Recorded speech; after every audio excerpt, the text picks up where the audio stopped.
All right, everybody, very warm welcome to all of you to the fourth installment of Socialism in Europe and Russian Revolution.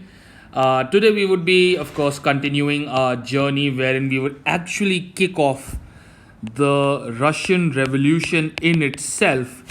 Because prior to this, in the three series that we have seen, three installments that we have seen, we have sort of been able to understand what was happening in Russia during, what was happening in Europe during this point of time. What was the problem with industrialization? How did socialism come into the picture? From where did it emerge? And of course, we saw different political ideologies like who a liberal was, or who a conservative was, who a radical was. And with those concepts firmly in place, now we can commence our journey into the actual Russian Revolution. Right. But before we deep dive into the Russian Revolution, its causes, its problems, etc., let us just try to understand the backdrop. All right. Let us first try to understand the backdrop of the revolution. Okay. Let us try to understand what the backdrop of the revolution was. What was the situation in Russia at that point of time? And then perhaps we can move forward and see what exactly was the revolution itself and what triggered it, right? So if we were to look at Russia, right, if we were to look at Russia as a country, it was one of the poorest and one of the least industrialized countries, okay? One of the least industrialized countries, or rather European states, in the entire continent. Okay, one of the least industrialized European states. And this is when we are comparing it to, say, for instance, France and Germany, right? So what had happened was, essentially, if we were to look at Russian Revolution in a nutshell, okay, if we were to look at Russian Revolution in a nutshell, without having to go through, if somebody asks you what exactly is Russian Revolution is socialist radicals, okay, socialist radicals overthrew the monarchy, okay, overthrew the Russian monarchy, very simple, very cute, right, overthrew the Russian monarchy, right, in the October Revolution of 1917. Okay, now this date is important, perhaps one of the very few dates that you will have to remember. In the October Revolution of 1917, okay, right? So they basically took over the monarchy, right, during the October Revolution of 1917. And so now when I talk about 1917, the revolution itself is divided into two parts, okay? The first part is the fall of the monarchy, the actual fall of the monarchy, which happened in February 1917, I'm so sorry, right? It happened in February 1917, and then there were the events of October as well, okay? Events of October 1917, right? So this is essentially Russian Revolution in a nutshell, where the socialist radicals overthrew the Russian monarchy, overtook the government during the October Revolution of 1917, right? Now, fair enough.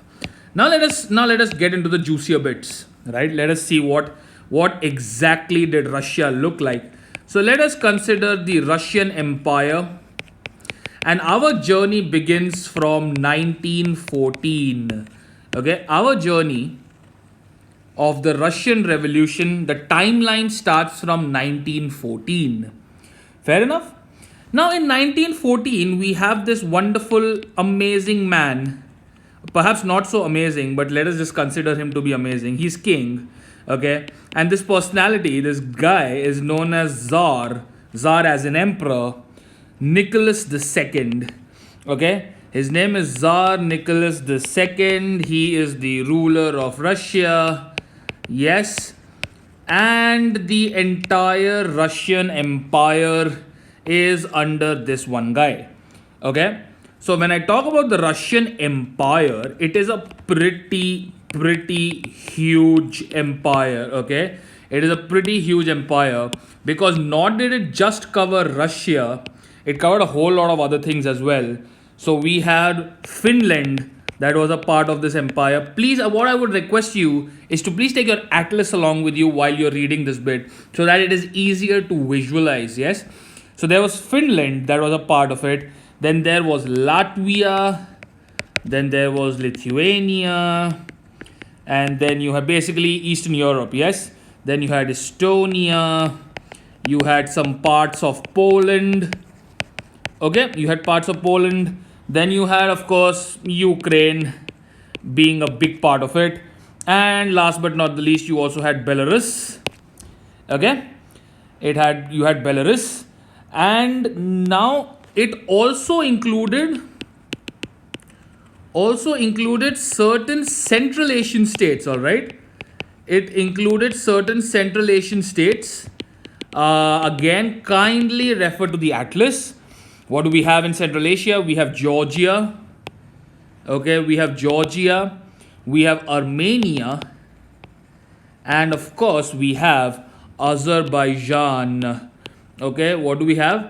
We have Azerbaijan. Right, so this entire amalgamation, or this entire collection of states comprised of the Russian Empire, right? Fair enough. Now, if we talk about the religion of this wonderful empire, the major religion was the Russian Orthodox. My bad. Just let me erase this bit. Was the Russian Orthodox Christianity, right? It was the Russian Orthodox Christianity. Yes, but apart from that, there were also other religions, but they were in minority. So the minorities included Muslims, Buddhists, Catholics. Yes, Muslims, Buddhists, Catholics, etc. Right? In fact, they also included Protestants. All right. Fair enough. So these were the minorities that were a part of the Russian Empire. And the major religion was Russian Orthodox Christianity. Right. So in the next part of this series, we would be delving into what exactly was the Russian society at that point of time, and what was its economy, how did that look like. So that we are going to be checking out in the next installment. Until then, please stay safe, have fun, and I wish you the very best. Thank you so much, and goodbye.